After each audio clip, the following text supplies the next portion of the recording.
Good evening and welcome to the May 7th meeting of the Guilderland Board of Education. Would you all please silence your cell phones and rise for the Pledge of Allegiance? I pledge allegiance. Allegiance to the flag of the United States of America and to the republic for which it stands, one nation, under God, indivisible, with liberty and justice for all.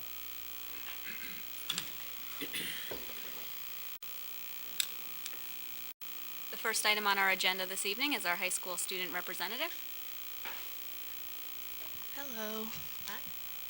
Okay, so as a start for student government, our freshman formal dance has to be postponed because we didn't get a chance to advertise enough. So we're looking to get a good start on that for next year and get a good kick out of it. Today was election day and they go until tomorrow at 7:30. Myself along with Shashank Shankh are running for president, so we're hoping that we won. May 1st. May 1st was senior signing day. A lot of the seniors got to go down and sign whether they're going to college, military, wherever they're going after high school. Last week, for class of 2020, prom tickets were sold all of last week, so that's out the way. And prom is also next week, so everyone's getting ready for that. International Club. The cultural fair was a success. We're still waiting to hear back which booth won the best booth. I hope it's Jamaica, because that's what I had.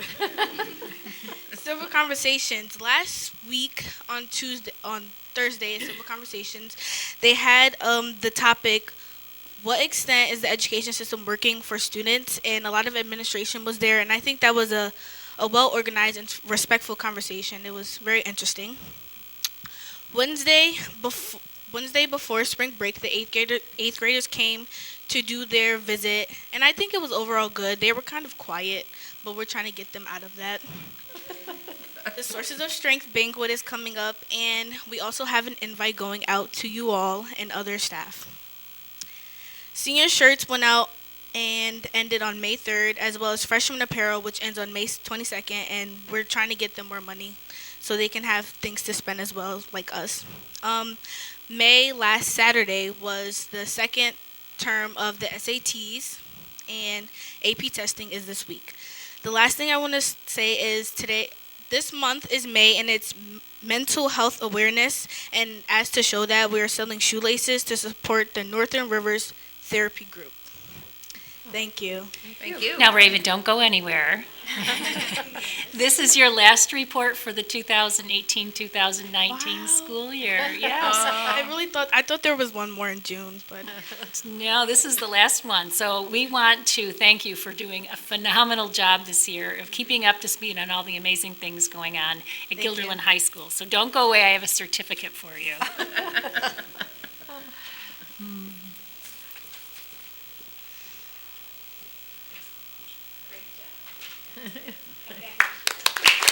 thank you guys. Have a good night.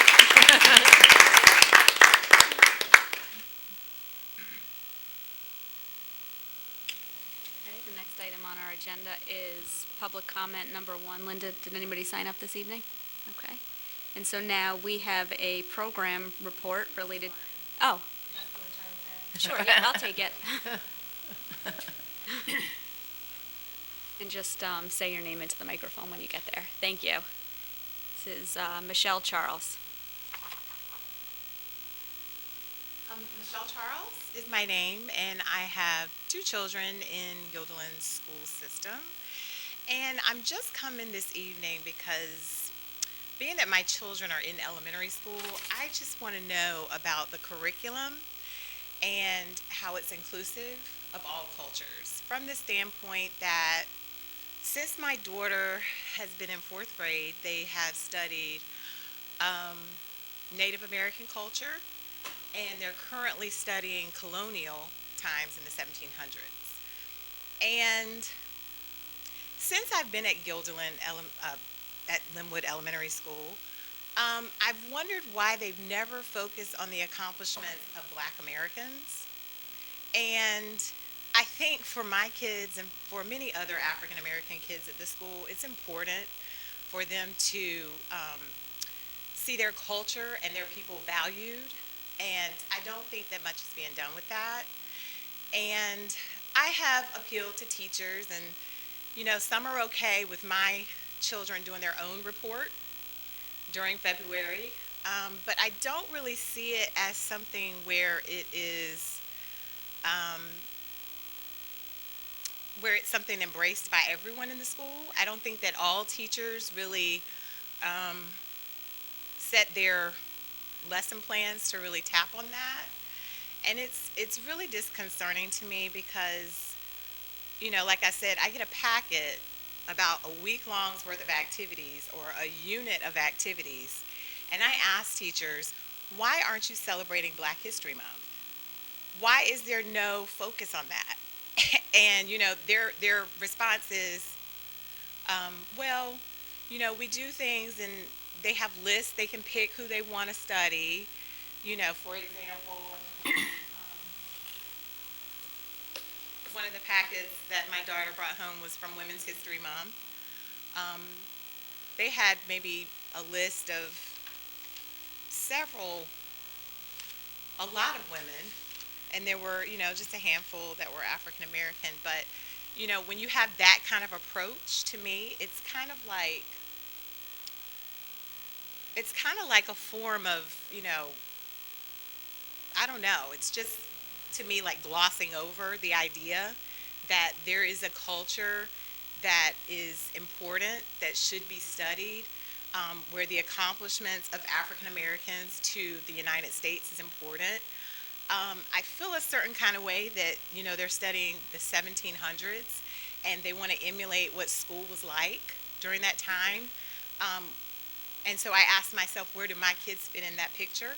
Because in 1700, African Americans were not allowed to go to school. And so, yeah, it's fun and, all of that. But at the end of the day, I don't feel like you can embrace really talking about the 1700s and not talk about the contributions that slaves have made to America, or even people like Phyllis Wheatley and other artists and musicians of that time period that we never hear anything about. So I come to you because I came earlier when you talked about the budget, and I'm really excited to see how y'all unveil what steps you're going to take to be more inclusive with racial tolerance and cultural differences in this community and in these schools, because I think it's only going to get more diverse. And I think that teachers have to be prepared. They have to be prepared for some of the conversations that are needing to be had. They have to be prepared to teach authentic lessons that reach everyone. And so at the end of the day, I know we talked about budget, and I really hope that you considered that significantly in how you allocate your funds. And I also say that to say that I feel like when units are planned, and when teachers decide they're going to do this or they're going to do that and they're going to do direct teaching, it should include African Americans. It shouldn't be a list of 100 people and you say, okay, you pick who you want to pick. Because most people are not going to pick African Americans a lot of times. And there are not even that many people on the list to really have a variety of people for somebody to really learn about African American culture. And most of the kids that pick the African Americans tend to be the African American kids. And the people on the list tend to be Rosa Parks, Harriet Tubman, and the norm. There's no diversity. And as a parent, I can only do so much. I do lessons and make photocopies and I send it to the teachers, that are open to it, but that's only one teacher. And I guess it has to do with the fact too that there's not really that much diversity amongst your staff, your certified staff, because I think that if you had more certified staff of color, then your lessons and your everyday activities would be more reflective. There would be more of a sensitivity towards it. So I understand when you have a roundtable discussion and you're talking about, the things that could be done or the approaches that could be made, but you really have to have some African Americans sit at that table to bring a different light, a different standpoint, a different opinion, and they should be a part of your curriculum instruction team. They should be a part of it to bring something that maybe you haven't thought of. Because for me, I'm very in tune to what my kids are doing in school. And when they come home with these projects, or they come home and they say, Mommy, there are no teachers that look like me. Or, Mommy, what role do I play in this activity? Because that's when we had slavery. Am I to dress like a slave? What am I supposed to say? So these are things you have to think about when you send packets home like this about emulating a day in the life of a child in the 1700s. And I'm just going to leave it there. Thank you. Thank you for your comments. So Ms. Charles raises a lot of good points here. Is there a way that we can continue to keep her involved in the discussion, or at least at the beginning she opened her remarks with asking about what are you doing, how is this being included? Damien, can you follow up with Ms. Charles and talk to her some more about that? Okay. Thank you for coming in. We appreciate it. And next, we move on to our program report, which relates to graduation seating. Marie, if you want to introduce the... Sure. Coming up to the podium is a high school principal, Mike Piscatelli, and he has a couple representatives from the high school cabinet who are with him to talk about a topic that's been under consideration by cabinet, and that is seating at graduation. So, Mike, I'm going to turn things to you. Thank you. Good evening, everybody. It was about this time last year that, I don't know if everybody recalls this, a topic came up at the board meeting where it was raised by a board member about graduation seating and how our current graduation seating arrangement, how did it align with our district vision of inclusion? And through that conversation, one of the things that was tasked to the high school and to the high school building cabinet was to discuss this topic. And so in October of this year, we started conversations on it, and we've been working on it throughout the school year. And today's presentation is a result of all that work throughout the year. So kind of starting with where we are, right now, we have students, any student who has a 95.0 cumulative average after 3 years and 3/4 of their senior year sits on stage. We do not, no rounding is allowed, so I just want to be clear about that. So if we have a student with a 94.99 average, they are not sitting on stage. Only students with a 95.0 or higher are on stage. We also have student speakers who are going to be doing a speech are sitting on stage. Kind of a historical perspective of how we got to that kind of setup. Back in the 94-95 school year, it was decided that we weren't going to recognize a valedictorian and salutatorian. And that's when we started recognizing different groups based on their cumulative averages. We started doing honor students, 85 or higher, high honor students, 90 or higher, and highest honor students, 95 or higher. And we are still following that same process today. But to kind of compare how things have changed since then, we did a little data research on it. You can see how the percentages have changed over time. So back in 94-95, we had 18 students with 95 or higher GPA. Going back to last year's graduation, we had 72 students sitting on stage, or 19% of the graduating class. Right now, for the 18-19 graduation, we have projected that 52 students are going to be sitting on stage, which is 14% of our graduating class. So there is a lot more students that are sitting on stage right now. So one of the things that we were trying to get a grasp at was the perception of what does our current seating arrangement convey. And, we did a lot of survey data that Sanal is going to share at the end of the presentation, but one of the things was that it kind of communicates that those who are not sitting on stage are less because of the separation, or the fact that those who are sitting on stage are higher or above those who are sitting on the floor. And as we were discussing this kind of setup that we have right now, we were talking about, well, it's kind of arbitrary by how we're deciding who sits on stage and who doesn't. We picked students with a GPA of 95 or higher, one can make an argument that we should be celebrating the students who have the highest community service hours. Someone could make an argument that we should be recognizing the music students or the theater students or athletes. So it's kind of, when you take a step back and look at it, you kind of say, okay, why are we choosing this group and valuing it more than other groups?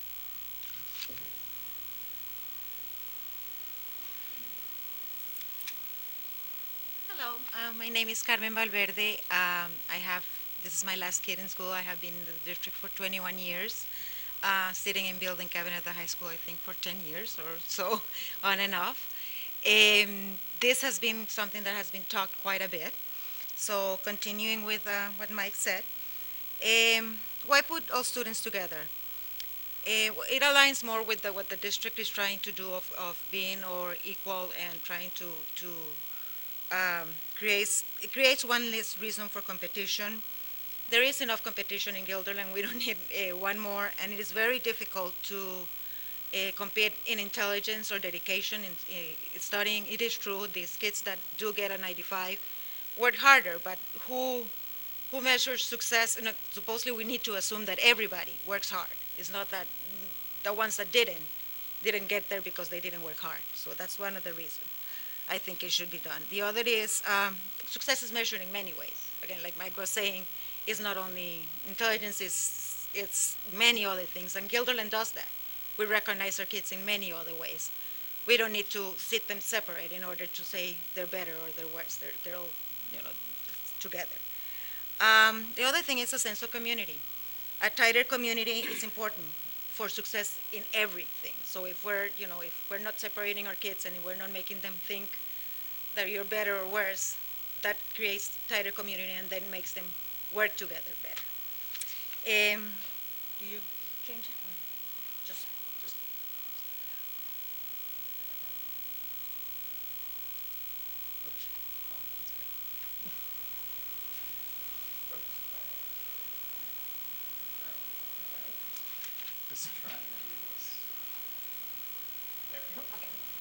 So, and we do recognize our kids in many other ways at the end of the year. We have the Seniors Award Ceremony, the Board of Education Awards, the kids wear cords and medals around, the regalia.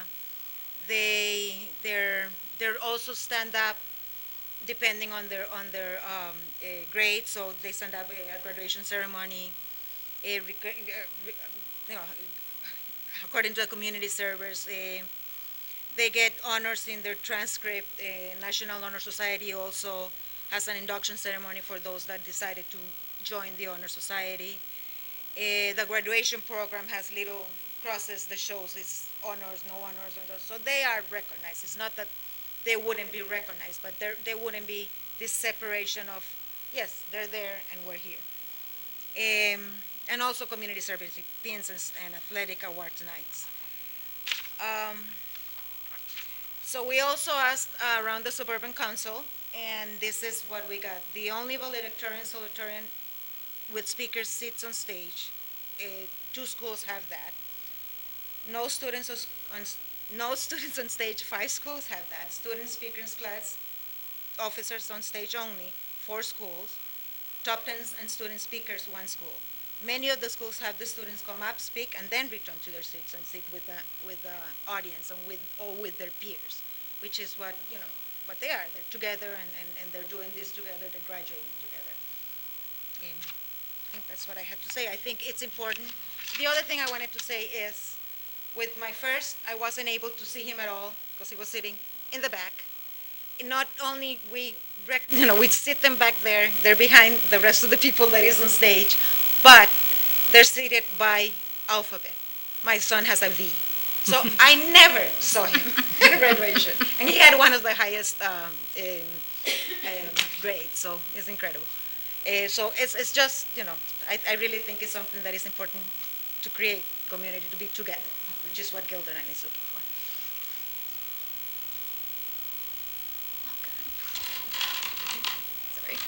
Hi, my name is Sonal. I am a senior. This is unfortunately, my last year on cabinet, and Before I start, I want to say that I've kind of seen the process of sitting at graduation as well as our discussions about class rank evolve over the past 2 or 3 years, and it's been an honor to kind of let it culminate to something. So I'm just going to quickly share some of the surveys that we did regarding our faculty, our parents, and our students about graduation seating. So the first survey result on the slide is to the parents. So we got 574 participants, and as you can tell, there's a majority for no, student shouldn't, with a 55% majority, and then 45% of parents believing that students should be separated. So the next one was students, you could argue the most important group. We got 414 participants with, there was a majority with no, students should not, oh no, sorry, with yes, students should be separated based on any criteria, which was 53.4%, and then 46.6% of students saying no, we shouldn't be separated. Something that's not on the slide that I should bring up is the seniors who this decision would have impacted mostly had the smallest amount of participants in this. So this was, if I'm not wrong, there were a lot of underclassmen voting, and the least were seniors, so I guess that's something interesting. So lastly, we also surveyed our faculty, which was a overwhelming majority saying no, students should not be separated by any criteria, that being 76.8%, and then 23.2% saying yes, students should be separated. Okay, so concluding comments. When being an immigrant, I think graduation to me personally was something that I've looked forward to ever since I moved to the States. And it's not just for me. I know a lot of my peers kind of look to graduation as it's something that kind of completes this chapter in our life. It's an ending to our adolescence. It's a celebration, a ceremony, a tradition. It's a lot of things to a lot of different people. And you know, when we started talking about stage seating, but even before that, when we started talking about class rank, I personally always fell back on how it would reflect on our community. It was, to me personally, it was much less about whether it was a safety hazard, whether we could keep fitting students in as the number of students that met the criteria increased. I reflected more upon how would I feel when I was a senior and graduating, and how would I feel about the stage requirements. And you know, to me this was a very, very personal decision, and I've seen a lot of things these past 4 years, and a lot of my peers, and I think all 350 of us have led very different lives. We've overcome many different challenges. We've had numerous different victories. We've had different teachers. We've had different experiences. Some of us have tried sports. Some of us are musicians. Some of us are going to art school. And there really, at the end of the day, there's no quantifiable measure for the growth that a lot of us have done over these past, or all of us have done over these past 4 years. And graduation, to me personally, should not come down to, oh, your GPA is over a certain range, therefore you should sit on top of the stage and not be a part of the rest of your class that's sitting down here. Because to me, if we all came into high school together in 2015, and we all walked into this journey that has been completely diverse, completely different for each and every one of us, we should end this chapter of our journey together. We should be allowed to sit in the stage with all, or not on the stage, on the floor with all 350 of us and share this moment that is never going to come back to our lives again. And we should do it as one group instead of 25% of us on stage and the rest on the floor, or any percent difference. And that's what I fall back to every time. It's a sense of community, and it's not having to sit with one group of my friends that's on stage while the rest of my friends I'm looking down upon. I don't want to feel like I'm superior, or just because I had certain grades in my class means that maybe I accomplished something more, because I think that's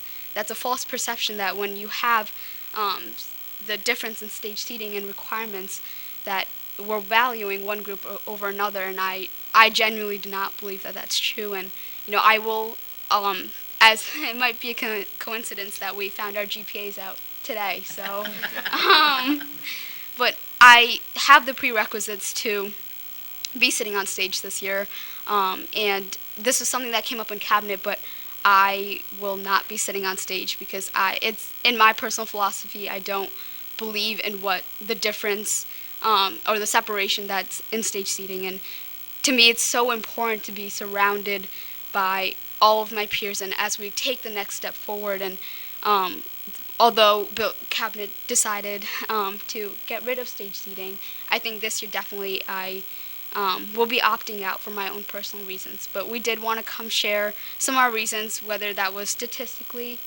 with our surveys or just what we were conveying or what we wanted to emulate, I guess, in a sense of community, in a sense of let's do this together in unity. So we just wanted to share that with you. I think that's it, yeah. But thank you guys for your time. Can you see why I had Sanal speak last? Yeah. So what questions does anybody have that we can try to answer for tonight? Seema? So it sounds like the cabinet made a decision, and is that for this year or for next year? So cabinet did come to consensus that we thought, again, and it's our shared decision-making body, we discussed this, we surveyed all the different stakeholders, brought the data back, discussed it, and we did get consensus that building cabinet does believe that we should have a different seating arrangement at graduation. Because this discussion, you can imagine, it took a long time, it took many meetings, that by the time we had gained consensus, it was too late to just say to people, hey, we're going to change it up for this year's graduation.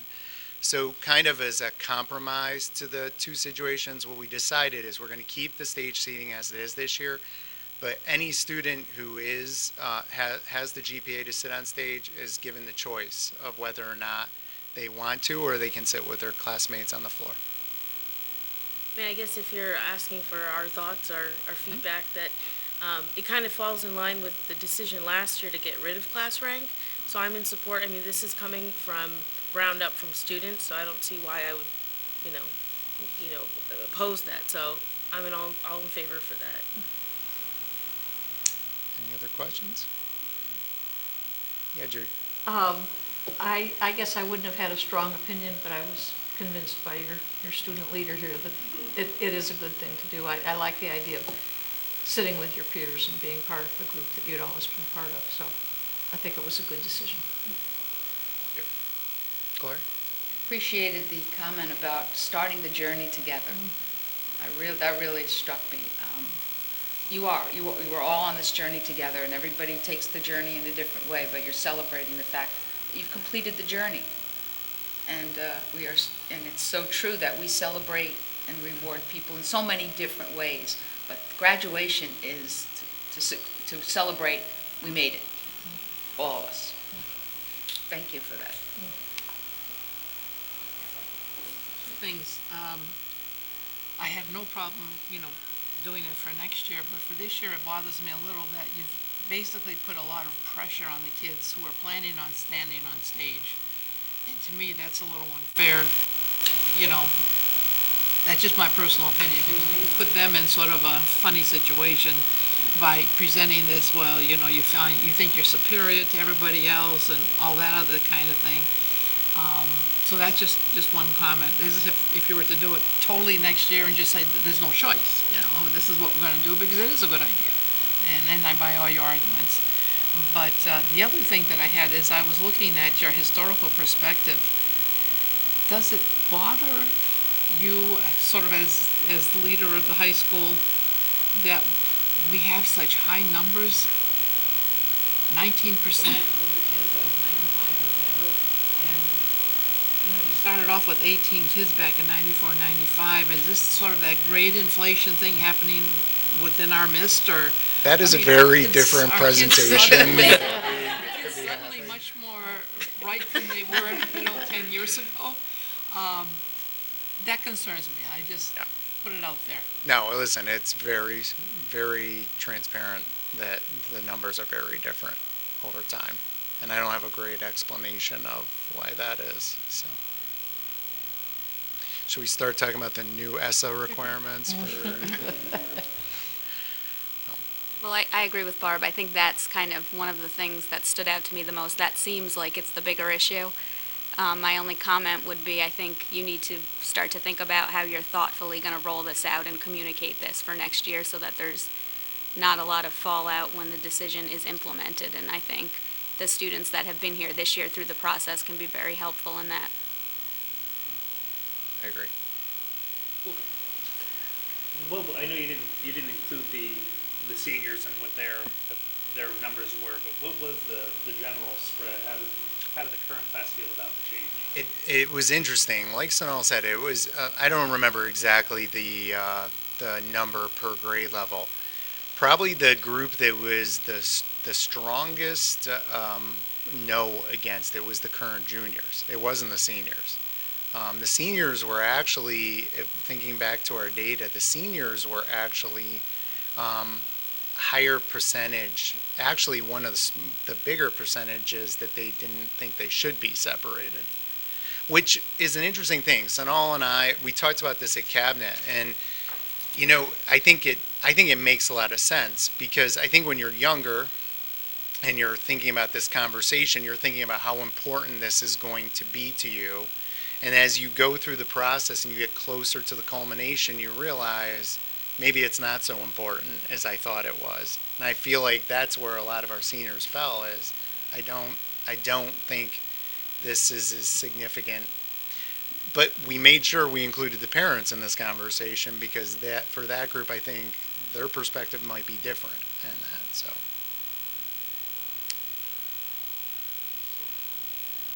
Ben? Hey, Ben. Yeah, so, just going off of that, the most concerning thing to me in this presentation was the fact that majority of our students, even after a decade of explicit messaging about diversity and equality and inclusivity, still think that there should be a criteria that separates them into two different groups of graduates. I obviously wholeheartedly agree with building cabinet on this move to change seating. I'm the one who brought it to us a year ago. But I think it's important to recognize, and not to veer off into whole other topics, but that this is just one part of a culture in our schools that's stressing out our kids and really harming their educational experience. We've created this thing where high school is all about getting to this arbitrarily created goal end state instead of about learning and building as you go. And so now this is the last message we send to all of our students. The message is, oh, I didn't quite make it to this stage, and it's not so much that as the fact that so many kids think that that's okay, and so I'm glad we're moving in this direction. I'm glad that we no longer rank children in Guilderland, and I'm glad that we don't that in the future we're not going to be separating them at graduation. But I think this is just one small thing, and I don't think it's an isolated thing where, oh, well, the kids don't want to sit up there, that's fine, or the parents don't care, or the teachers don't want it. Oh, so if it's grassroots, we can just get rid of it. I think it has to be part of a systemic attack that we take on this culture that says we can somehow rank children. So that one statistic was more consistent. Thank you, Ben. Hi, Ben. I didn't know you were there. But I will admit that I was one of those students that focused purely on grades, purely on what could I do to get into college, how good did my scores have to be for me to get into a school with a certain acceptance rate. I won't lie, I was one of those people. And I say the word was because I think that didn't really change until I was a senior. I I think, as you were saying, there's a culture behind the fact that high school is just stepping stones to get into college, and then you get onto a good career, and then on, rather than the focus of how much can you learn in high school, how much growth can you achieve, and that's something that I have witnessed, and I know that's something that a lot of my peers have witnessed, because from freshman year, we're like, okay, you need to get good grades, and then you need to prepare for your PSAT, and then your SAT, and then you need to do this for letter of rec, and that's something that we will never be able to change by changing just the seating requirements at graduation, unfortunately. And, when we talked about class rank, that was something that came up as, do we want to focus on who has a higher GPA, or is that just arbitrary, or should we focus more on how much growth that we've made as people, as students, as family members? And, we're hoping that this getting rid of the stage seating with graduation is another step forward into us trying to show that, maybe high school isn't all about the grades that you get or getting to that 95 so that you can sit on stage. That's not the biggest achievement that your high school should be culminated for. And being one of those students, I can genuinely say that that was not an easy thing to realize.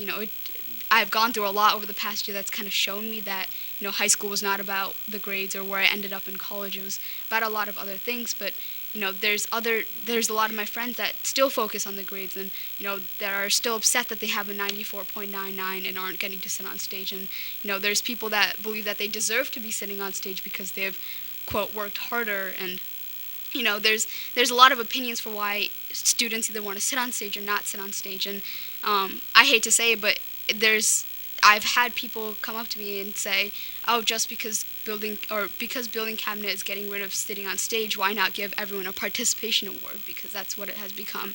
And that's something I don't take lightly, because that was not what we wanted to do. This is not to make this a participatory thing. It was to try to build that, or to continue that mission of inclusivity and unity and moving forward, and aspiring to make our high school students better people, better individuals, not just being characterized by a number and then you graduate and then you move on and then you do the same thing at college. It was trying to build that philosophy up, and I'm fortunate that Building Cabinet decided to do this, and I really hope that this is not the last thing on the discussion, because it can't be. There's a lot of systematic change that can't necessarily always come from the students, like this particular conversation came from. It has to stem down from administrations, and it has to come down from teachers, and even Guilderland won't always make the change someone's perspective on that. And I think that's something, just as an education system as a whole, we could do better on. And I'm really hoping that this decision regarding graduation is a step forward, and I hope people see it for what it is, and it's us trying to build inclusiveness and kind of show that this is a community that prioritizes growth, either that's personal, educational, academic, athletic, rather than the numbers and our very specific accomplishments that have gotten us here. So thank you, Ben, for your comment. I was just going to ask, is this you had said that this is, I know what's going on this year for graduation. Is this a done deal for next year, or is this something that we're having discussion further? Well, the purpose for tonight was to share that Building Cabinet had discussed the issue, had come to consensus on their point of view on it. We were looking for the board's feedback on the consensus that we came to. So this is kind of a forum to hear your opinions about it as well. Well, my main concern is that when I looked at the survey, you have 414 participants of students, and it's almost half and half. 414 to me isn't a great number when you have the numbers that we have here as students. I personally think that you should get more of everybody has a say in what it is, because that could skew the numbers tremendously, one way or the other. I may be the minority here, but I do know seniors this year who were very upset about getting rid of that. Absolutely. And it didn't affect them, because if they did make that, then they would be there. I don't know what the incoming seniors of next year are going to feel. I was all for getting rid of class rank, and some people were upset that I was for it, but I really do think that when you're dealing with, let's be honest, we are a school and a school does do all sorts of aspects of a person. But we're here primarily to educate. I mean, that's what we're here for. So I think when somebody strives for their 4 years of education, that's a goal of mine. I want to do really well, and they get a 95.5 GPA, and now you're telling them we're not going to acknowledge that with something that we've done traditionally. I think that's going to affect some students. I don't know the number. I don't know if that'll be 10% of the population, but I feel like we are now going from getting rid of class rank, getting rid of a tradition that we've typically done, and then next we're going to get rid of chords. Next we're going to get rid of other acknowledgments, because it's not all about education, it's about the whole kid. So the kid that does really great social work and really does, but gets a 75 should be just as acknowledged as somebody who works really hard academically. That's just a personal opinion of mine, and I do know of some seniors who were discussing it in classroom settings with their teachers and came to me kind of upset at, are you a part of this? Are we not going to be able to go on stage now? And again, I don't know what that number is. Is that just 5% of the population? Is that 65% of the population of the school? Not the senior class, but of the school. Because if we're going to make a decision like that, it's something that we've traditionally done since, I don't know, however, but what you had here was, I think, 93. 94, 95, yep. So I just think it's something that we should consider as a student body, really as a student body. Never mind parents or faculty. I think it really does affect the kids. Totally agree with you. I mean, there's some counter to what you're saying, though. Yep. I mean, this survey was everyone in the school had the opportunity Had the opportunity yeah, to. had the opportunity to do the survey. It was presented in homeroom. Everybody's got a Chromebook. They had the link to the survey. There's part of me that's a little nervous about forcing students to participate, every student to participate, because when a student do not care about the issue or not passionate about the issue, then question the input that I'm getting back from them as well. So it's a balance. Yep. And so I totally get it. I think the other thing I would say is to anyone who would say you're taking away my acknowledgement, see, that's why I feel like it was really important to present all the ways students are being acknowledged for their academic achievement. And I think we do it in a lot of different ways. For example, I mean, this was a topic we talked about at the cabinet meeting. One of the things we do at graduation is we have the honor students stand, rise, and be recognized. Then we have the high honor students stand recognized. And then lastly, we have our highest honor students, who are the students sitting on stage.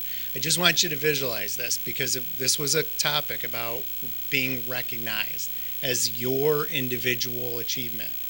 You're not really being recognized for your individual achievement. It's one big mass on stage, standing up that nobody can see but the people in the front row, and then you're sitting down. If we had those same students sitting in the audience and being recognized, they are going to get recognized individually in there, because they're going to be spread out around the room. Their parents are going to be able to see them in the audience being recognized. It's just one of those things that I think it's very easy to jump to. We're taking away a recognition. In a lot of ways, I feel like we're enhancing the recognition that we're trying to do. So I can appreciate that. Seema? Mike, I forgot the program, right, also clarifies honors, high honors, highest honors, or whatever. So I feel like Carmen talking about her child being in the back row on the stage, like, I know having been to graduations, I don't even know who's up there, and I'm up there. You can't even really see who's there, so I feel like that program really, highlights the honors of the different students. And the other question is, the cords and the medals, are those, I forgot what they represent. They represent the different for honors? The honor students. Oh, okay. I couldn't tell you which color goes with which one right now. So that's but another the way medals are the highest honor students, and Okay. they would still get those, absolutely. Thanks.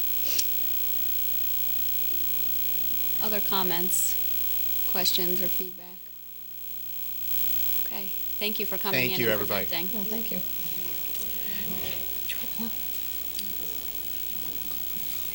Okay, the next item on our agenda is our 2019-20 budget hearing presentation. Neil?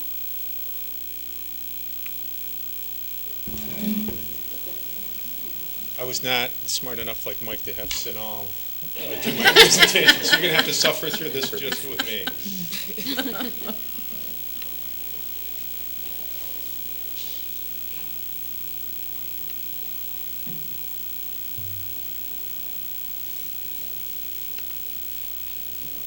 Okay. So tonight we have the 2019-20 budget hearing. And this is a legal requirement, but also it's a great opportunity to remind everybody about the budget that we've been talking about. We're 2 weeks away from the actual budget vote. So again, it's a good opportunity to revisit some of this and have a refresher before we actually have the vote. So as a reminder, the proposed budget for next year, it's $102,107,375. That's a $1.2 million budget increase, or 1.17%. Our tax levy increase is estimated to be 1.44%. And for the town of Guilderland residents, and this is because of the reassessment, we're estimating that the tax rate decrease will be 28.2%. And we typically focus on the town of Guilderland when we give that statistic because that's the largest portion of our school district. And with this budget, we need 50% of voter approval, and we'll talk about that in terms of the tax levy limit calculation. So part of the legal mandate is that we present the budget in 3 components as identified by the state. So there's a program component, a capital component, and an administrative component. So you can see from the pie chart here, program gets the lion's share at 76.6%, capital's next at 12.4%, and then the administrative portion is at 11%. And we'll talk a little bit about the definitions for these categories in the next few slides. First, we'll talk about the program component. You can see that it's slightly up from the previous year, but these are the types of expenses that go along with those individuals typically, because there's a lot of personnel cost here, that have a direct responsibility for students. So we're talking about teachers, guidance counselors, aides, monitors, nurses, social workers, psychologists, those sorts of people. Also in here we have student transportation, again, direct responsibility for students. There's some other areas, co-curricular and interscholastic activity, that also focus on students.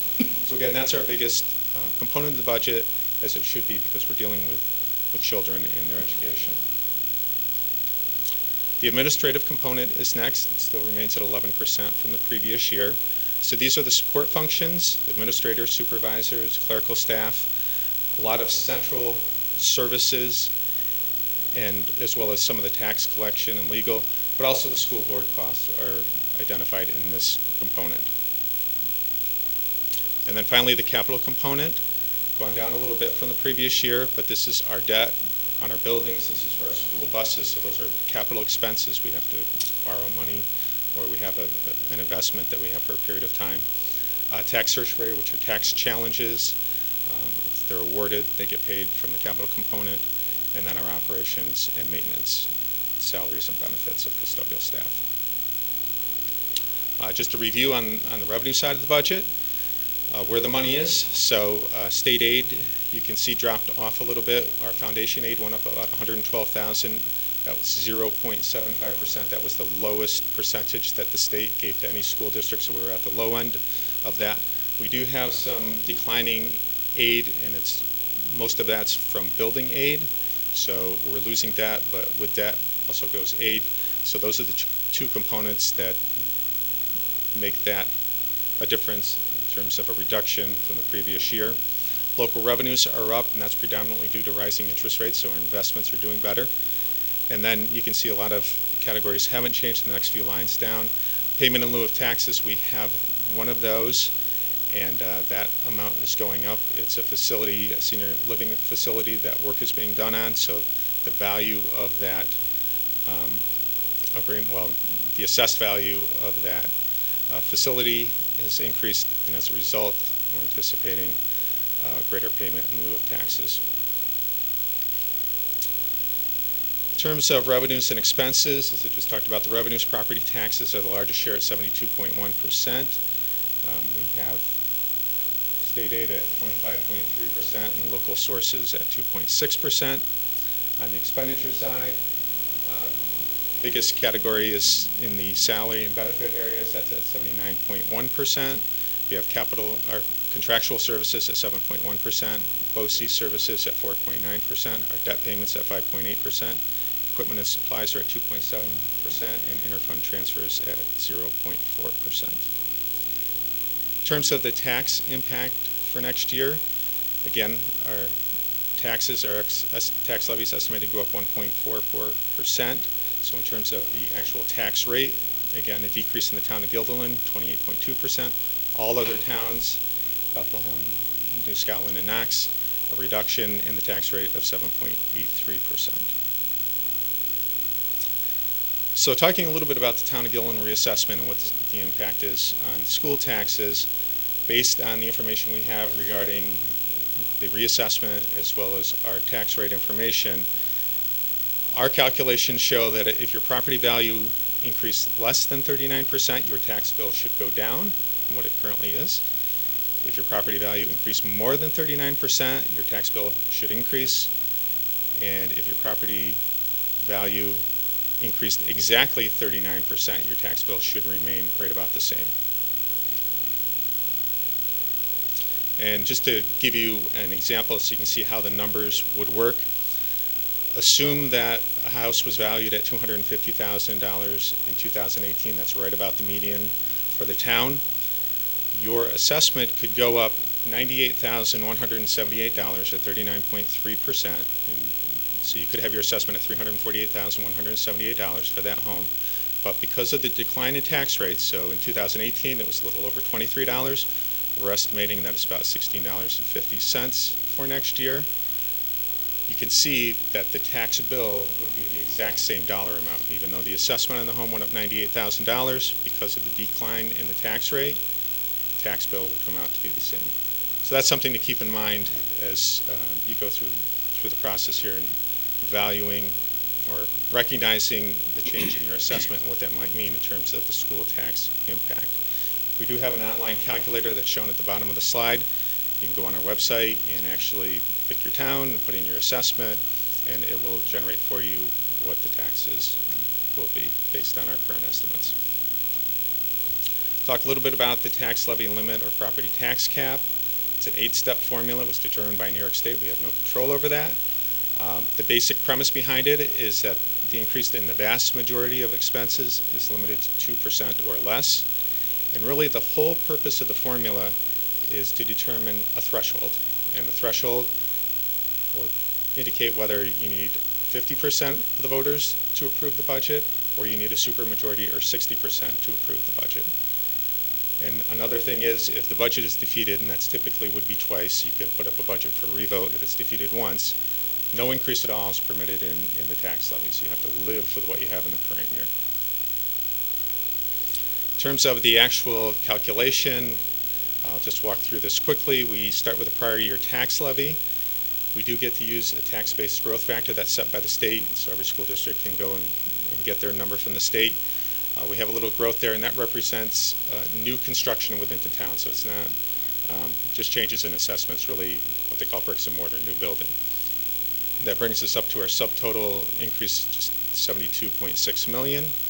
We have the ability to add in our payment in lieu of taxes, in this case $73,570 from the current year. And then we have our capital expenditures, and again, this is construction, this is buses. State decided in this formula that those expenses should not be subject to the 2% or less caps, or outside of that. So that's why you see that coming out of the formula, so it won't get affected by that. That leads us to our adjusted prior year tax levy, and that's where we apply our factor. So this year, the CPI is a little over 2%, so it's capped at 2%. It can be anywhere from 0 to 2%, but no more than 2%. So you can see when we back out the capital exemptions, they're outside of the formula. They're not capped at the 2%. All other expenses are. Applying the 2%, we're at $72.2 million. Now we get to add in next year's, or subtract out next year's pilots, excuse me. It's at $259,000. That gets us up to our, what is truly known as the tax levy limit. And then we get to make another adjustment for capital expenditures for the following year. That's an addition in this part of the formula, and that gets us to our maximum allowable tax levy amount of $73.5 million. This is just another view of the same information. So we have our proposed, our tax levy limit, which we just described at $73.5 million on the left. That's a $1.226 million increase, or 1.7%.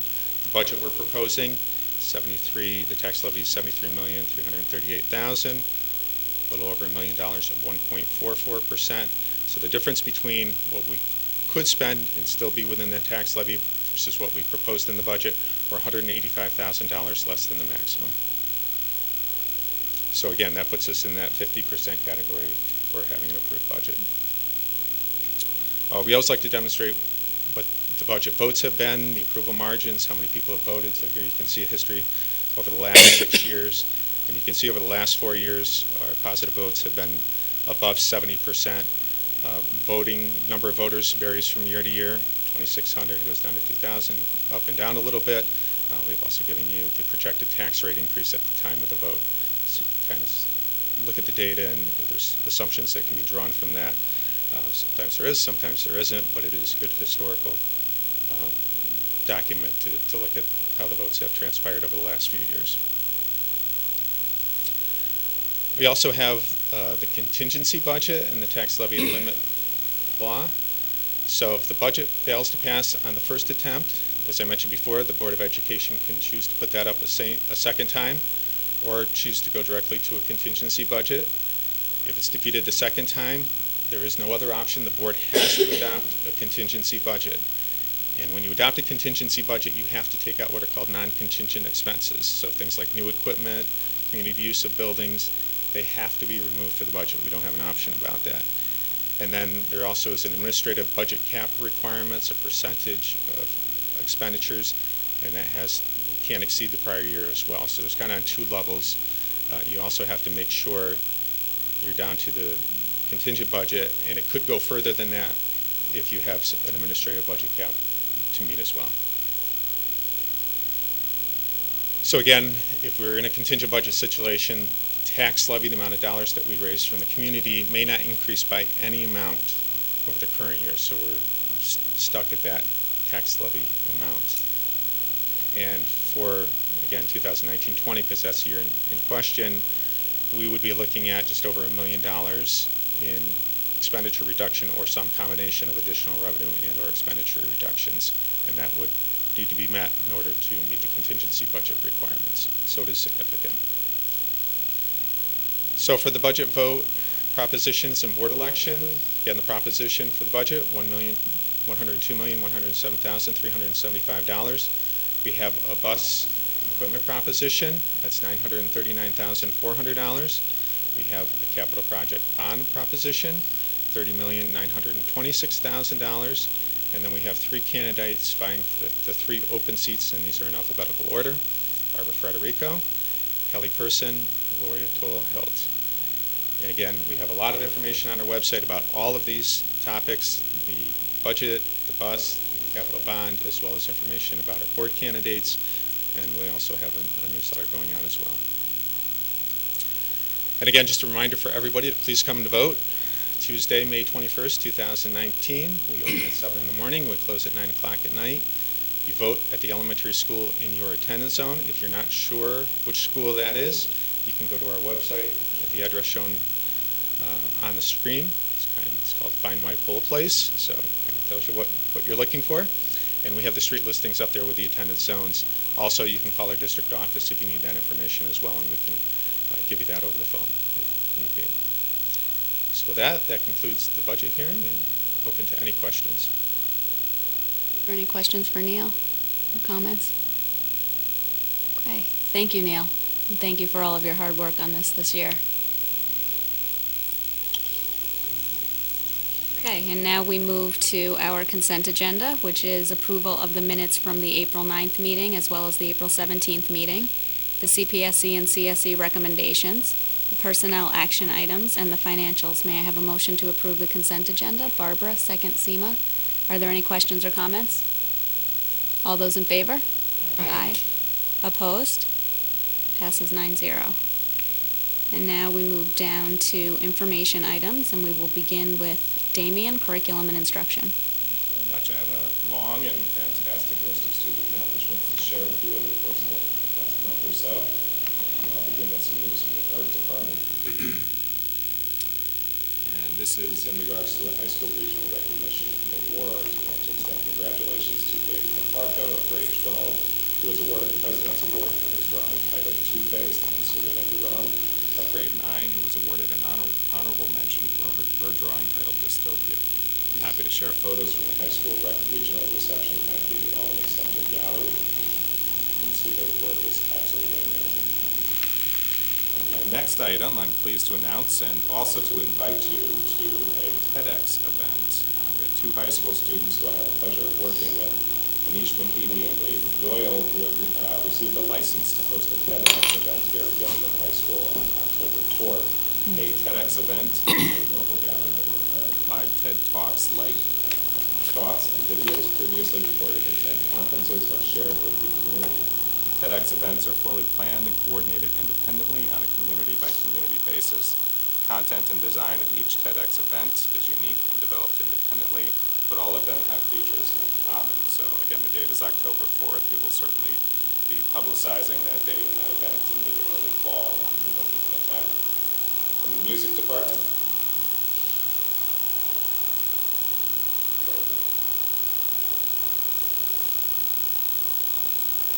still loading.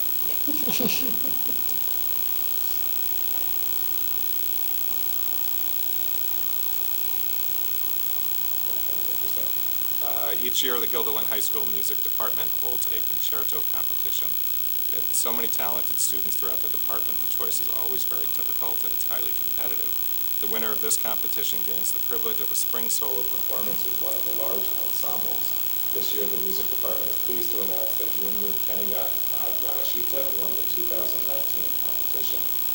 In addition to his pianistic abilities, Kenny is also a clarinetist, performing in the GHS Ring Ensemble and the Empire State Youth Orchestra. Of course, congratulations goes to Kenny and the high school music teachers for this recognition of hard work, musicality, and dedication. And I'm also pleased to extend congratulations to GHS junior Colin McEnany Ingraham for winning a first-place gold medal at the March 23rd New York State Regional History Day for his exhibit Ginning Up Cotton Production, for the Cotton or for the Slaves. Colin went on to represent GHS at the New York State History Day competition in Cooperstown, which was held on April 29th. And from our World Languages and Cultures Department, we had 7 Guilderland High School French students ranked nationally in the Grand Concours. The annual event is a national competition sponsored by the American Association of Teachers of French. Students were evaluated for their written, oral, and listening comprehension skills. Across the country, more than 17,000 ninth grade students competed in the 2019 event. And from Guilderland, we have Michael Chang and Grace Wade, who earned gold medals. Abhishek Madala and Tianlia Q earned silver medals. Magana Bupiti, Ajgar, and Serena Duran earned bronze medals. Nora Eversman, Chelsea King, Emily Ravalli, and Sophie Bernard received honorable mentions. We want to, of course, congratulate them and the French teacher, Mrs. Laura Anderson. And one more piece from the art department. We had high school 11th grader Cynthia Wu, who received the Jurors Art Award at the 2019 Fulton Montgomery Community College High School Regional. We're proud of all of our students whose work was accepted in the show, and they include Sandy Alvieri, Sarah Quazzini, Devin DiBianco, Gabby Demura, and Allison Cusimano. And finally, again from the music department, each year hosts the choral and instrumental ensembles from the Guilderland School District to attend the NYSSMA, or New York State School Music Association, major ensemble evaluations. In these events, large ensembles receive written and recorded comments, suggestions, and critiques from 2 adjudicators. The music performed is specifically selected from graded literature approved by the NYSSMA and groups from across the state that strive for appropriate performance. Attending instrumental evaluation at Shaker High School on April 15th and 16th were the 7th grade band under the direction of Mr. Jason Utter, 8th grade band under the direction of Mrs. Alexis Zalman, FMS Select Band, also Alexis Zalman, sixth grade orchestra, Mrs. Christy Green, and the high school wind ensemble, Mrs. Ellen J. was the director. Attending the choral evaluation at Mr. Young High School on April 16th and 17th for the FMS Select Choir under the direction of Mrs. Terry Weevorder, and the sixth grade chorus under the direction also of Mrs. Terry Weevorder. So it's been a very busy couple of months here in Guilderland, and some great accomplishments by our students.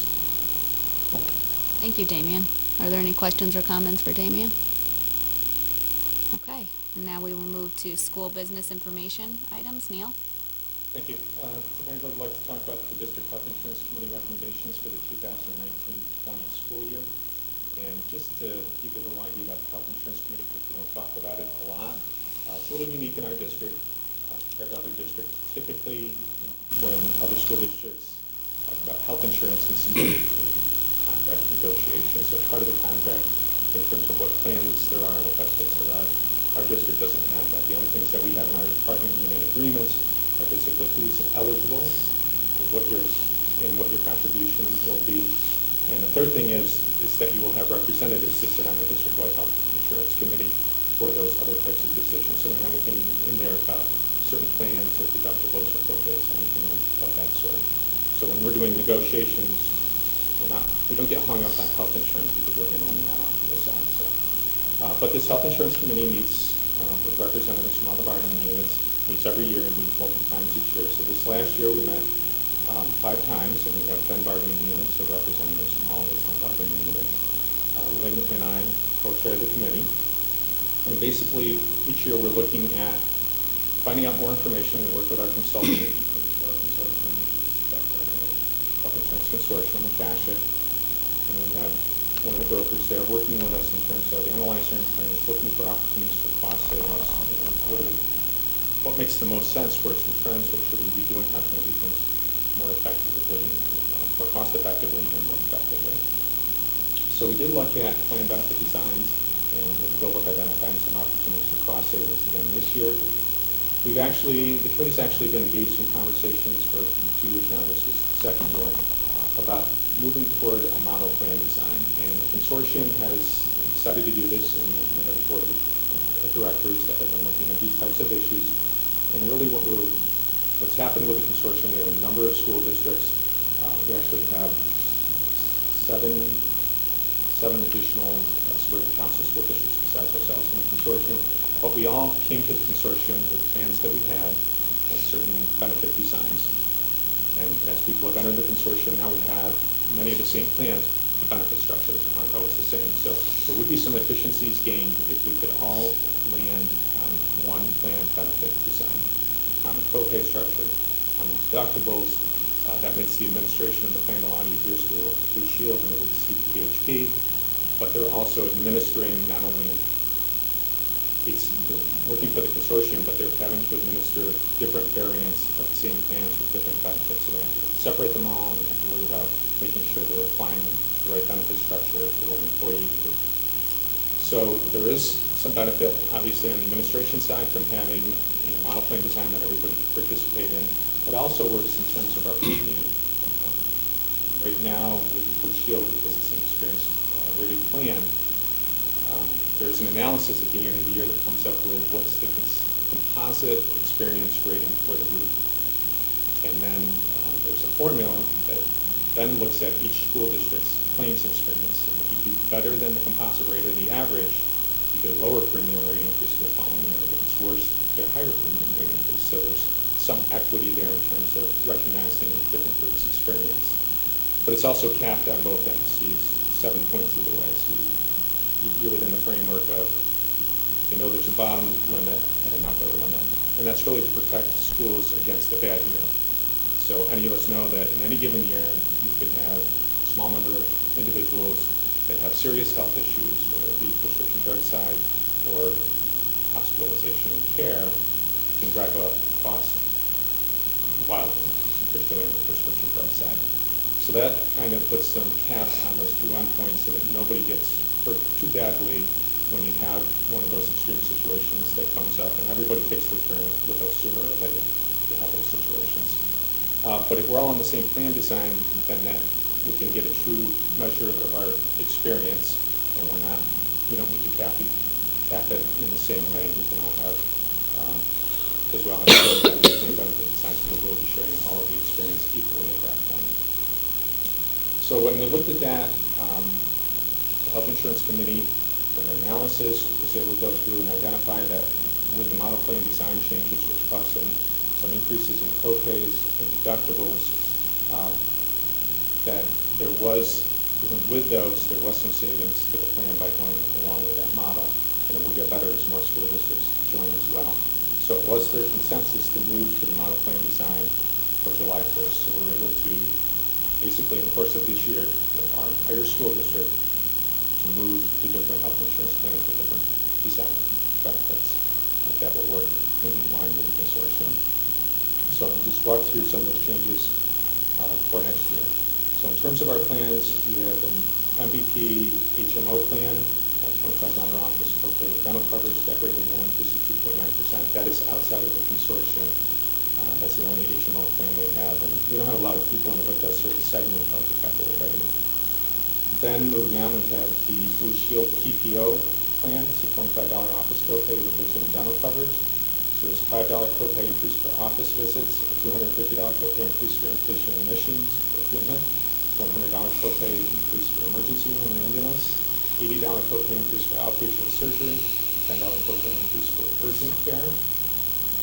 And in exchange for that, we're on a grandfather plan under the ACA Act. That will actually be zero, so that we're paying for some preventative services. So there's a savings there of for employees $20 per visit for preventative and wellness services. So they'll be covered in full, and before they were paying $20 for each of those visits.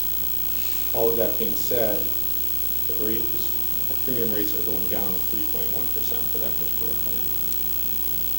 The Blue Shield point of service plan is $25 office copay with dental coverage. Again, $5 copay increase for office visits. Some of the same $250 copay increase for inpatient admission and treatment, $150 copay increase for emergency room and ambulance, $80 copay increase for outpatient surgery, $15 copay increase for urgent care. And again, the same sort of thing. Now it's a $0 copay. It was $20 for preventative and wellness services. The renewal for that plan is 0.7%, so less than 1%. CDPHP PPO plan, that remains a $25 office copay with dental coverage. There's an increase in copays for inpatient admission treatment to $250, $50 copay increase for emergency room and ambulance, $75 copay increase for outpatient surgery, and again, $0 copay for preventative and wellness, and it was $25. And the rate renewal increase there, that plan is going up 1.2%. We also have a number of Medicare Advantage plans. We did a couple things here. We replaced Medco and ESI prescription drug writers with Centers for Medicaid Services drug writers, and we also added a dental plan to the CDPHP plan, and that was to get rid of some adverse selection between the Blue Shield plan and the CDPHP plan. Rate renewal change, so the Blue Shield in-network PPO, that increased by 3.1%. Blue Shield out-of-area plan increased by 3.1%.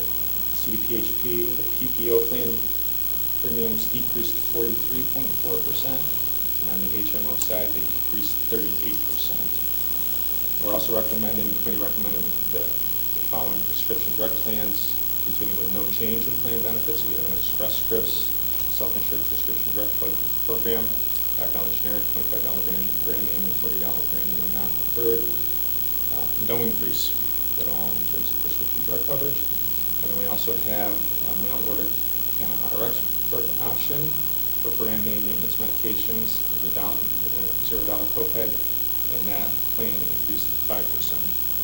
So all in all, we either have decreases or very low increases in our health insurance plans, and I think the budget was a reduction overall of about over $300,000 in savings as a result of the committee's agreement and consensus on these changes.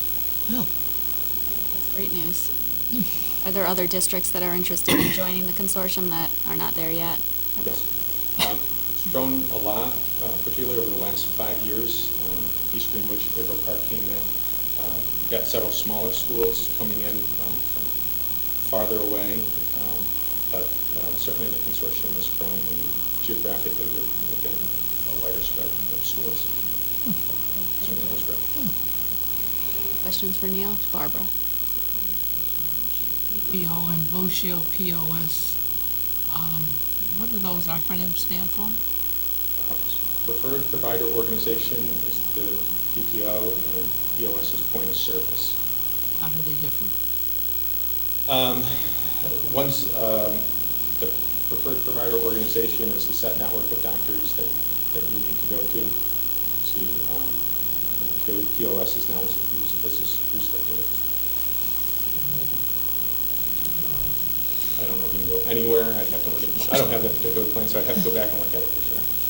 Now, our retirees have to have probably one of the Medicare Advantage plans, or can they have the Blue Cross Blue Shield plan? They can have one of the regular plans. Most of our retirees are in the Medicare Advantage plan. Yes, they utilize all of them. Just depends on what works best for them. If they're in area a lot or not in area a lot. Kind of looking at the coverage area, but most of our retirees have opted to go into the Medicare Advantage plans.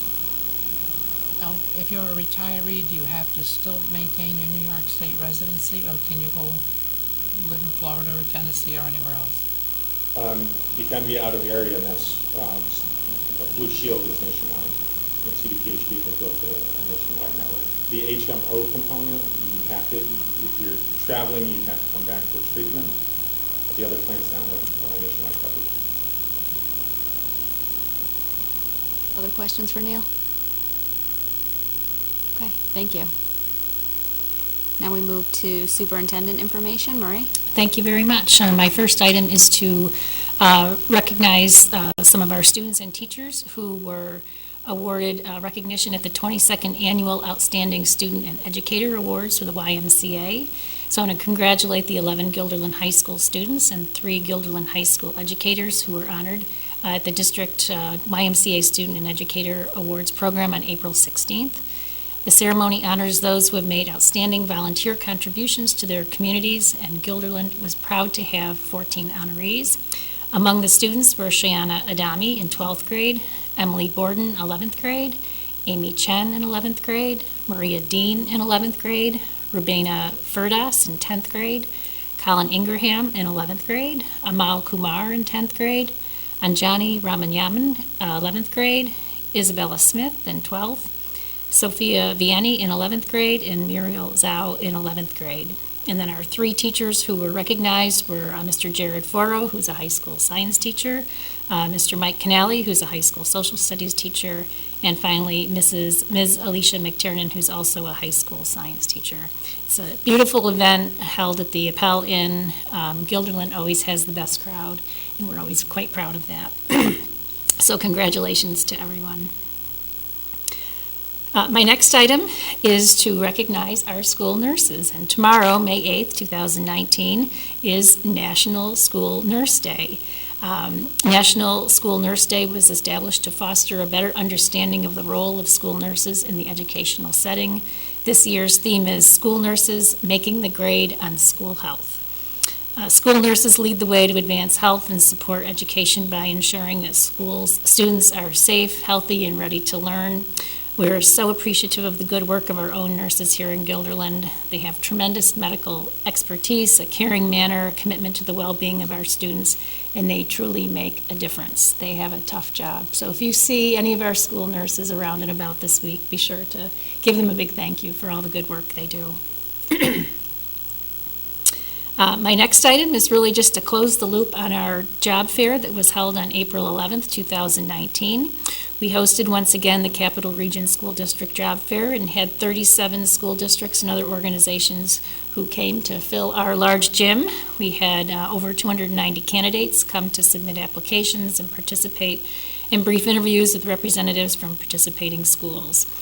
The feedback from potential employees and future employers was excellent, and all appreciated the opportunity to come together at this event. And I want to thank once again Lynn Severance and her team of co-planners and all who contributed to the success of this worthwhile and sought-after event. So thank you, Len. And did that little bus end up making it? We didn't have the little bus. No, we didn't. It seems to be an every other year event.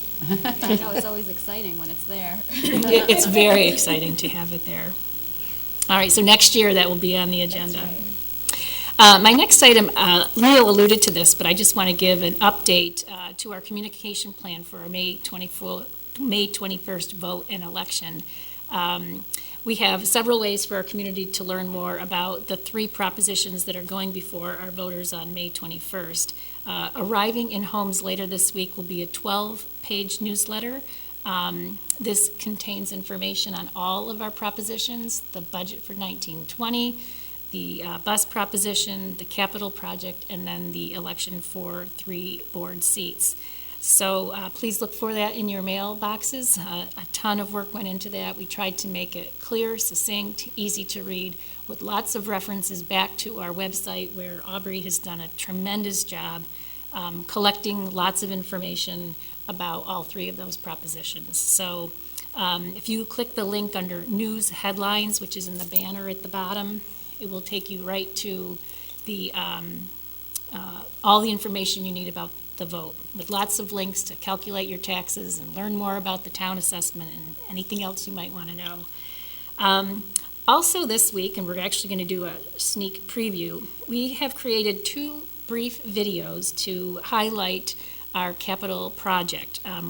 One of them is ready for prime time tonight. We're going to show it. One of them is still getting tweaked a little bit.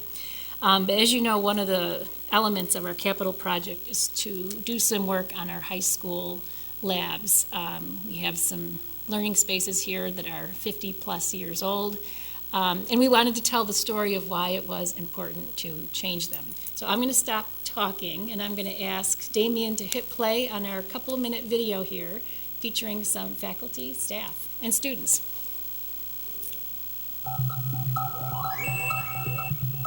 Well, I'm relatively new to the Guilderland School District, and one thing that I was surprised by when I came was how outdated some of the science facilities really are. And I think that compared to other schools in the Suburban Council and other schools in the local upstate area, we definitely don't offer our students some of the things that other districts do, and that puts our students at a disadvantage. Essentially what you see is a regular classroom. So you'll notice that there's no lab tables in this room. There are 6 of us in the department that are teaching science classes in regular classrooms. Makes it very difficult to do laboratory work. These courses could be a lot more hands-on, but it's really hard to do that when you're teaching in a classroom with minimal lab space. I think we as students can see like our science labs are from a different millennium.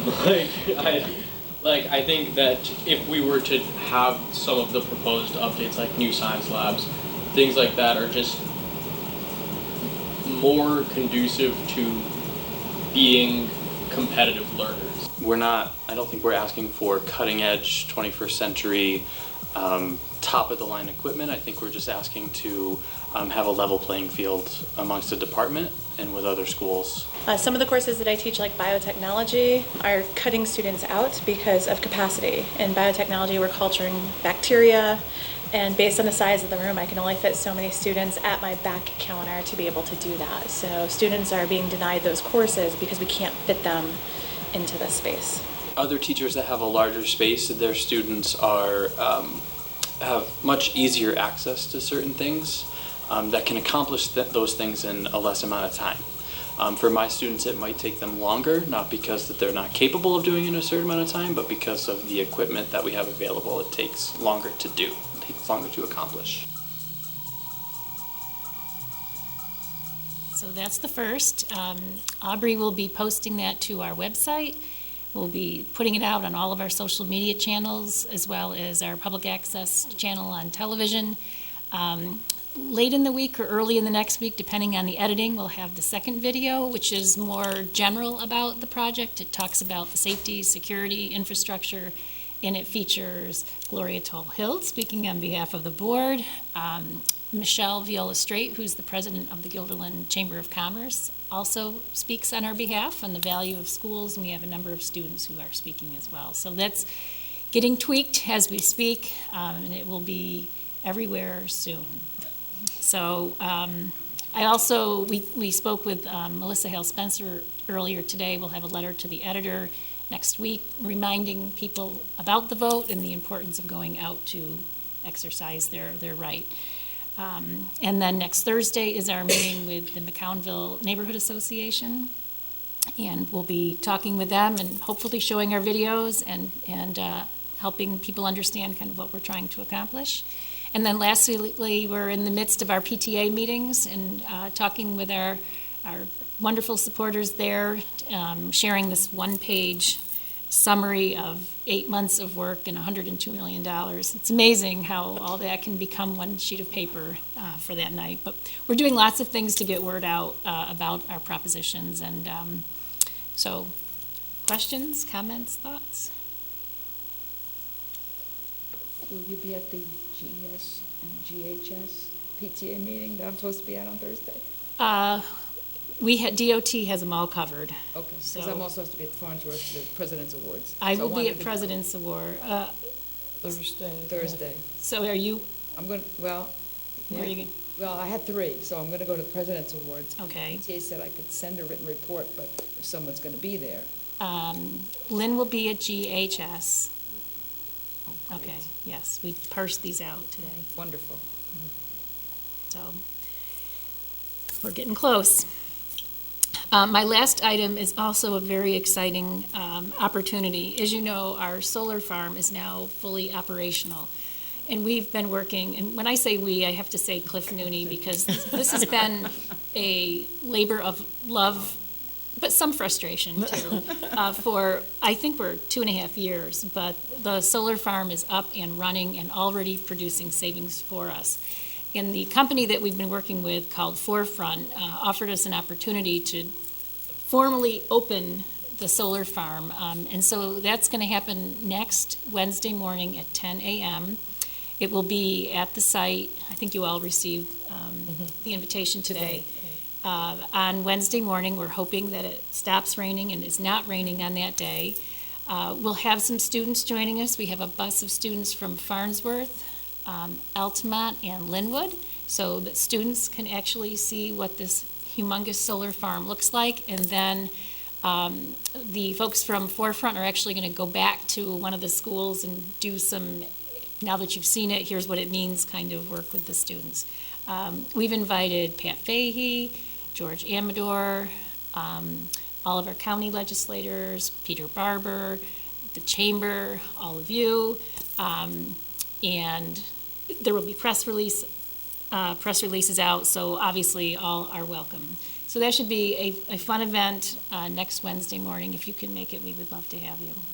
Are we videotaping it? Or? We are not only videotaping it, we're going to have a drone.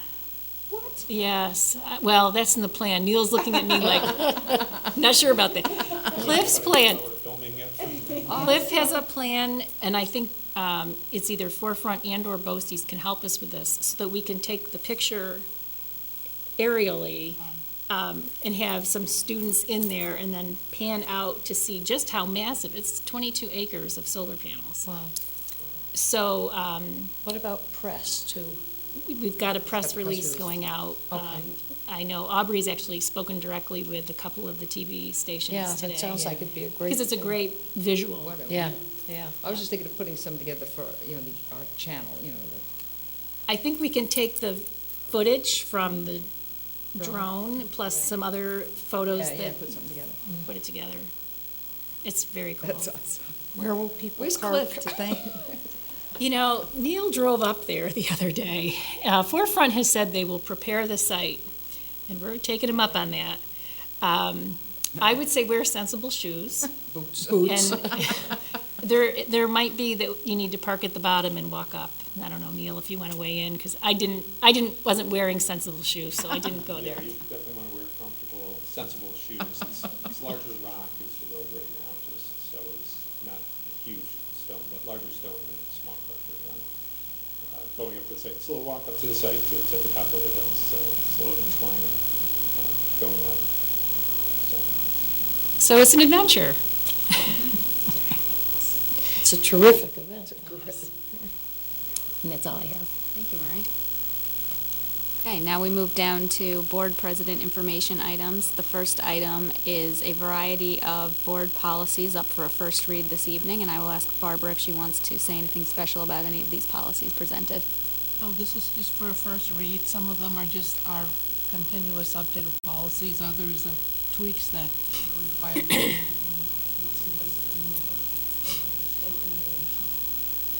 I add something? Sure. The policy that we talked about with the volunteers, the parent volunteers, or any volunteers that go into the schools, I think people should really look at that carefully and get feedback, because that's a pretty big change to have people to go into schools and have to fill out an application to be a volunteer, which I'm not sure how that will go. I think it's important, but I also think, it's hard to get people to. Don't want to discourage people. Yeah, and I think that will be, I don't know how teachers feel about that, so I just wanted to bring attention to it. Is this one that you've been working on for a while? I thought I heard something about this at the beginning of the year. Okay. Is there a way to streamline that so that way we're not getting to that point where a parent wants to volunteer and we're saying, wait, you can't because you didn't do an application? Well, I think that's what will happen. Which is why I think it has to be streamlined. There has to be, in the beginning of the year, in the packet that goes home that says, if you expect to come into the classroom at any point, please have this on file. Yeah, I think we talked a little bit about, kind of what you said, sending it all out so everybody has it's not like they have to go and ask for it when time comes, but then has to be on file and someone has to check it in the office. And I don't remember it was a while ago that we talked about this, but I just remember having a longer discussion about it, so. Right, the hope was that it could last all year, Yes. so you sign up for the PTA in September and you fill this out at the same time. And again, it's just so that we have it somewhere, information on everyone who's in our schools. But I agree with Steve, and we really should take a look at it because there are good arguments for both sides. And it doesn't carry over from year to year?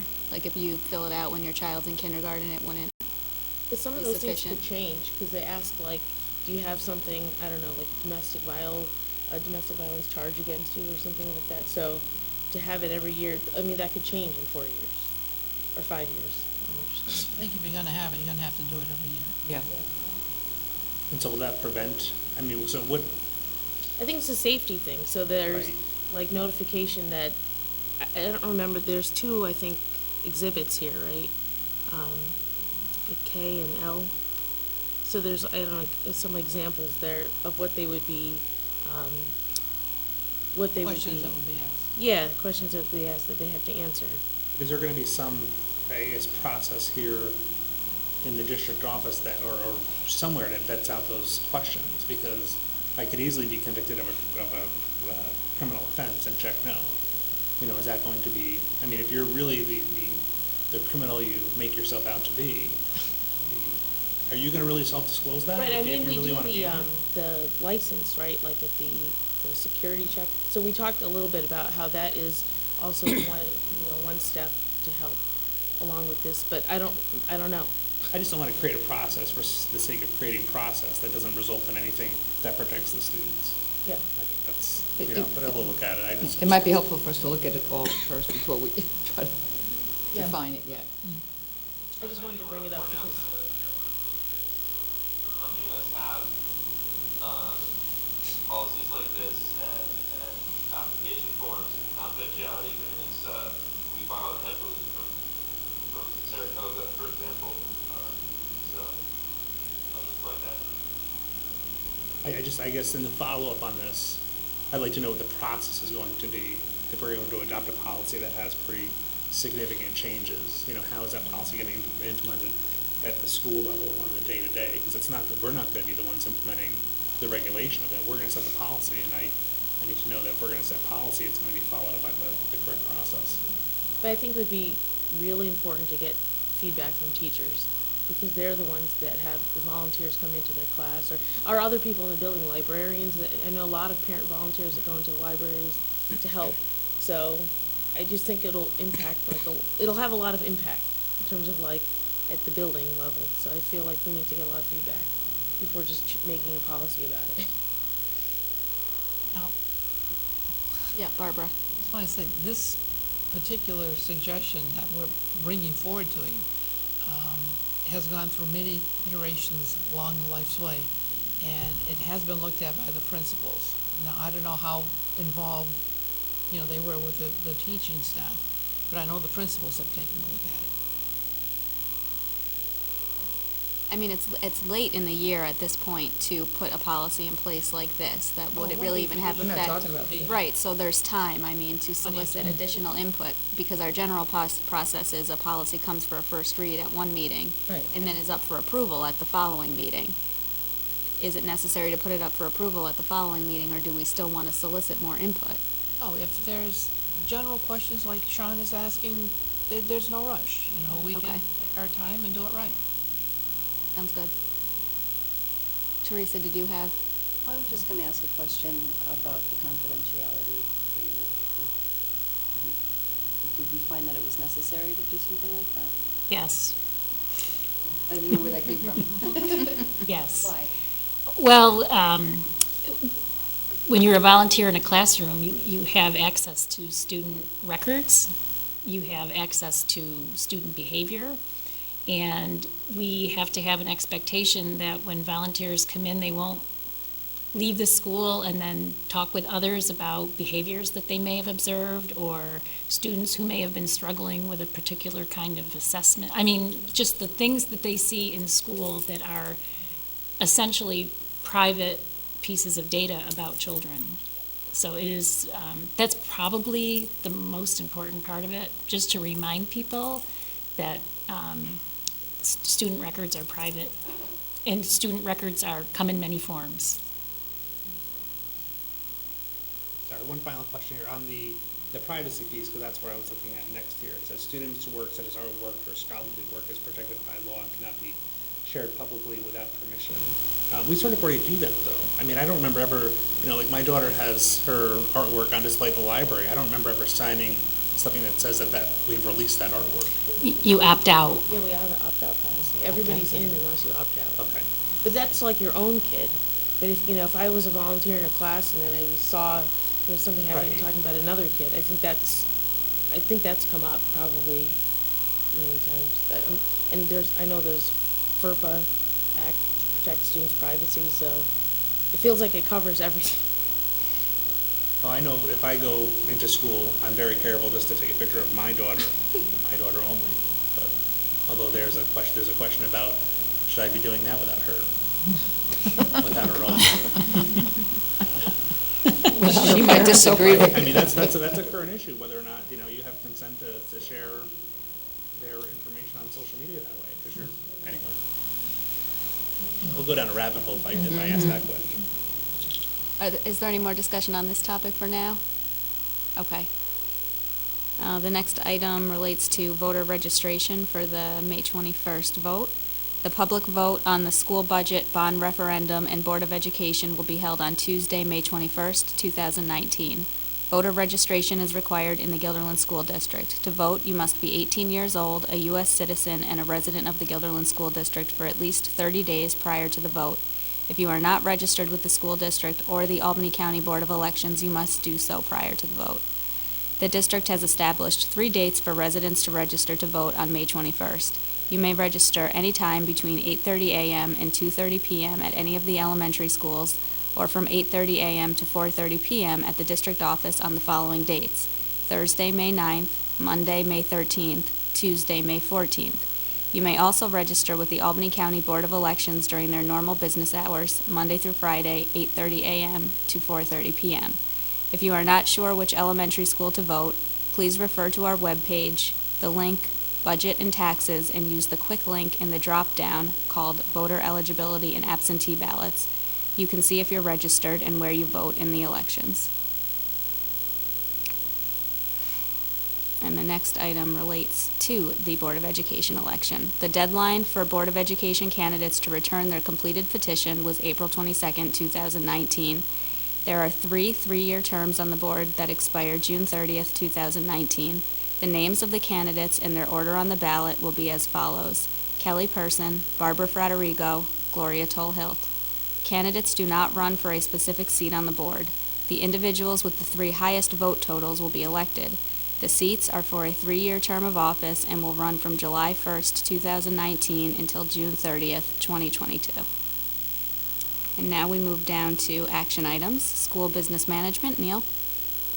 Item this evening is a recommendation to appoint the Honeywell Law Firm to provide legal services for the period beginning July 1st, 2019 through June 30th, 2022. May I have a motion to approve the legal services agreement? Judy, second. Gloria? Are there any questions or comments?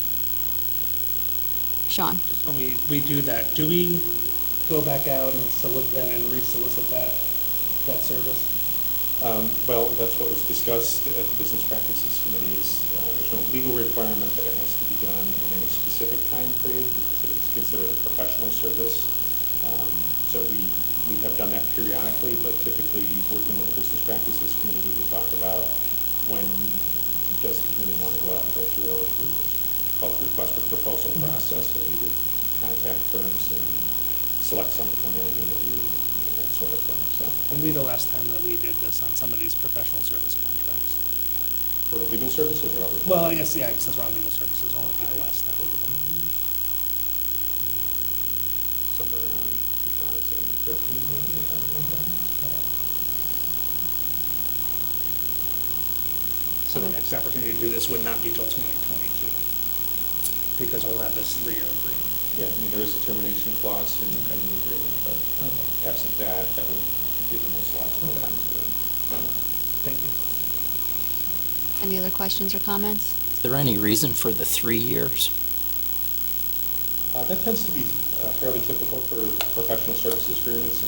There is a relationship component, and these are not, if you've ever engaged the services of an attorney, you see every once in a while somebody will switch an attorney, but that tends to be a big thing after you've established a working relationship. And there's really some reason of typically dissatisfaction where you would change at that point. But having an interval creates that opportunity where you know the contract is ending, so we're in for long enough, but not too long. So as long as things are going well, we know we're set for a while. We have the services of the individual that we want, but it also creates an endpoint where, again, we can make that decision about do we want to go out and do a request for proposal, or do we want to continue with the services for a little longer? So did we just conclude with a 3-year? Yes, you did. Oh, okay. It wasn't a 1 year? No, it wasn't a 1 year. And we did, business practices kind of recommended that at the end of this next cycle, we should, do a request for proposals and look to see who's out there.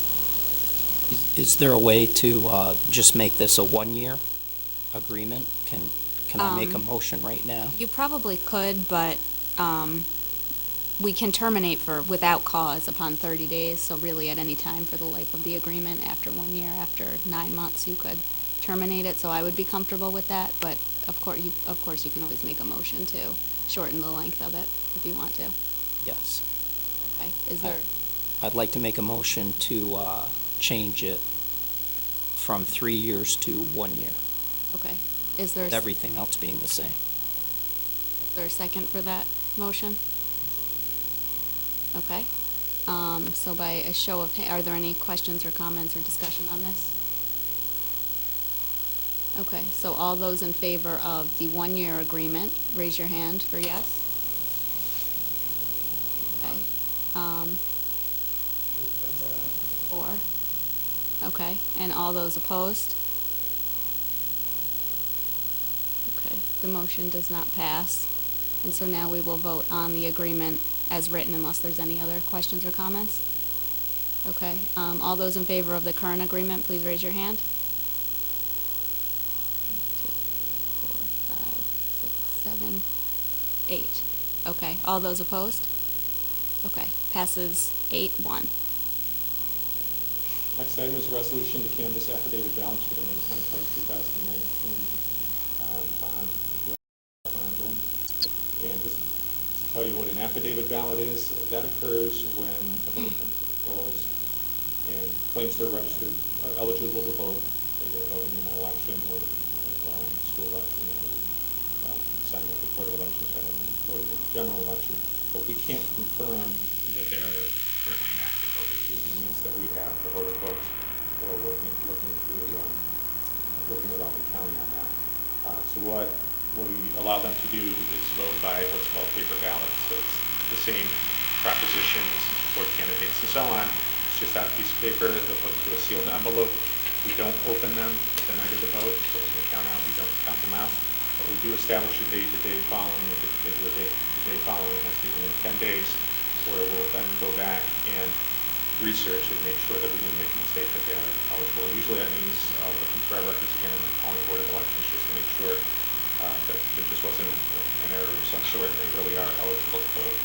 If we determine that they are an eligible voter, we will then open the ballot at that, open the envelope and count the ballot at that time. If we determine that they aren't, sometimes they're just outside the boundaries, but not in the school district, etc., that ballot gets returned to them unopened with a reason for why it wasn't accepted.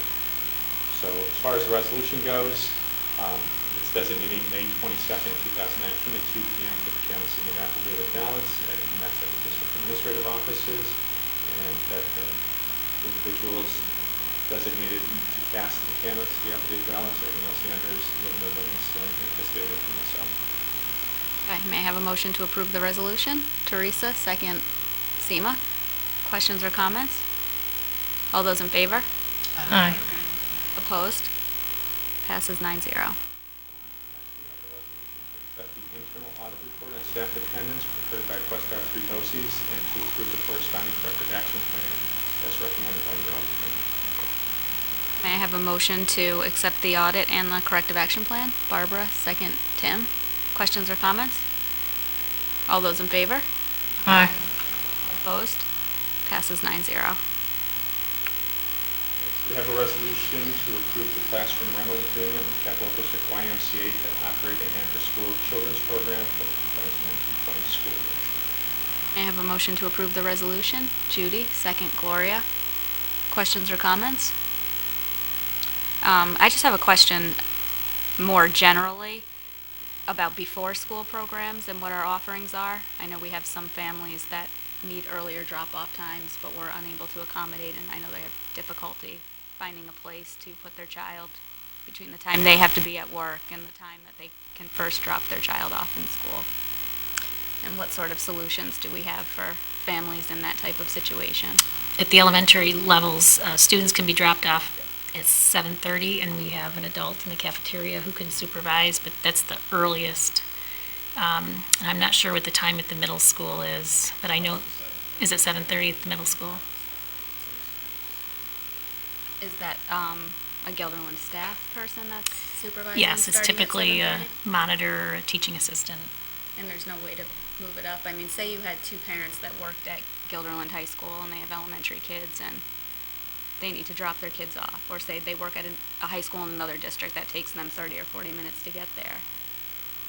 We just don't, we're saying, okay, we don't have solutions for them. I mean, I don't think 7 a.m. is that early if we have high school kids on the bus at 6:30. I mean, I could always look into it. As soon as we've had a 7:30, and whether or not we would have staff available to do that. And it would be at districts. Later, so the kids would be there almost almost an hour and a half. I'm thinking more at the elementary, That's what I was because, thinking. yeah, that would be 7 to 8:45 would be a long time. I was thinking elementary. So we can take a look at it. Okay. All those in, yes, Teresa. We had one parent recently wanting to essentially hire a teacher independently to watch their children, which for lots of reasons we couldn't do. So I'm sure there are other families who struggle with the early morning hours, and they come up with all kinds of solutions. But I communicated with the family that we just can't, the child would not be under the care of the school district at that time. So there was liability issues. It's complicated. Okay. All those in favor? Aye. Opposed? Passes 9-0. Last item this evening is to approve the agreement with SUNY Empire State College for our school district to accept students for internship and practical experience. May I have a motion to approve the internship agreement? Seema, second Teresa. Questions or comments? All those in favor? Aye. Opposed? Passes 9-0. And now we move to board president action items. One item this evening, which is the appointment of election workers for the May 21st, 2019 bond referendum, budget vote, and election. And the list of recommended individuals for appointment are before you. Are there any questions or comments on this? Are there enough? I'm just curious if there are enough people at all the. Well, we staffed at the moment, as long as nobody decides to. Can I have a motion to approve the appointment? Barbara, second Seema. All those in favor? Aye. Opposed? Okay, thank you. Passes 8-0. And now we move to board committee reports, audit. The audit committee met on April 11th. We discussed what we just approved.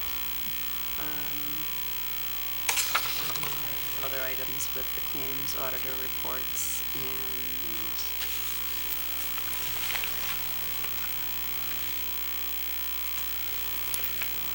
construction action.